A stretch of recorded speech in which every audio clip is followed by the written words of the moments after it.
Do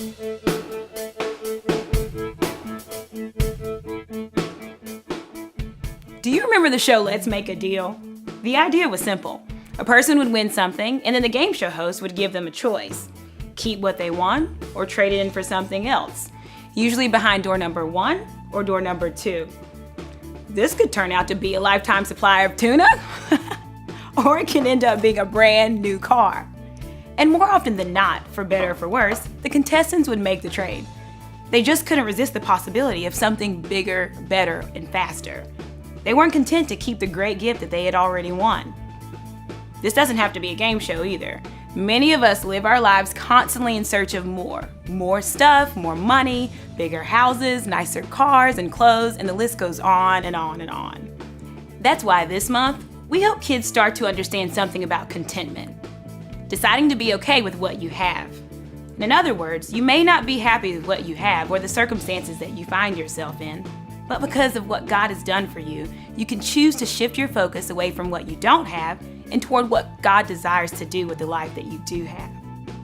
Actually, the Bible gives us great ideas about contentment and examples of people who had every opportunity to be content.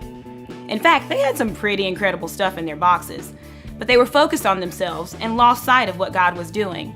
So they became focused on the wrong thing and they lost their contentment. We kick off the month with Paul and something he wrote about contentment to the church in Philippi. Paul wrote that he has learned to be content no matter what the circumstance was that he was facing, which was pretty amazing to say, consider that he was writing this while he was under house arrest. Through this week, we hope that kids discover that when they focus on God, He can help them be okay no matter what. In week 2, we'll take a closer look at a contentment principle from Hebrews 13:5. The author writes, "Don't be controlled by love for money. Be happy with what you have. God has said, I will never leave you. I will never desert you." Even if we feel like we don't have much in the bank, we can trust that God is with us and that He will help us no matter what happens in our life. Kids will learn that stuff can't keep them happy.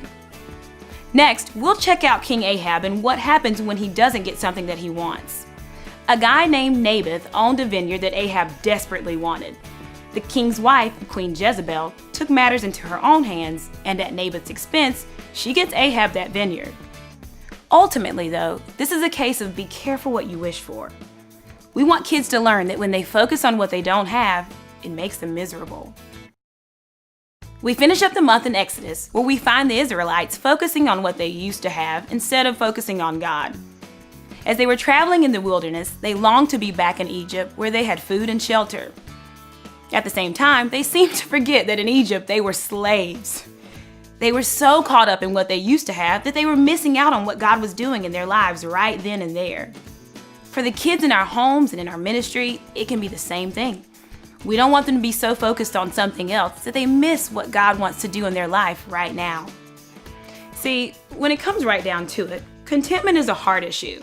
It can't be solved by getting the thing that's off limits, the thing that someone else has, or even more of a good thing that you already have.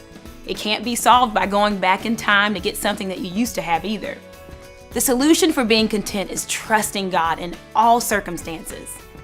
That's why we want to challenge kids this month to memorize something that Jesus said. Luke 12:15 says, "Then he said to them, 'Watch out. Be on your guard against wanting to have more and more things. Life is not made up of how much a person has.'" See, contentment happens when we put our trust in Jesus. He's the one who is able to meet all of our needs every day.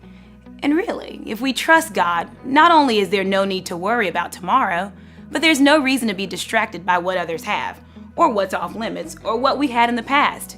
When we really trust God, we will be content with exactly what He has put in our box for today, and we won't try trading it for what we think might be better behind door number 2.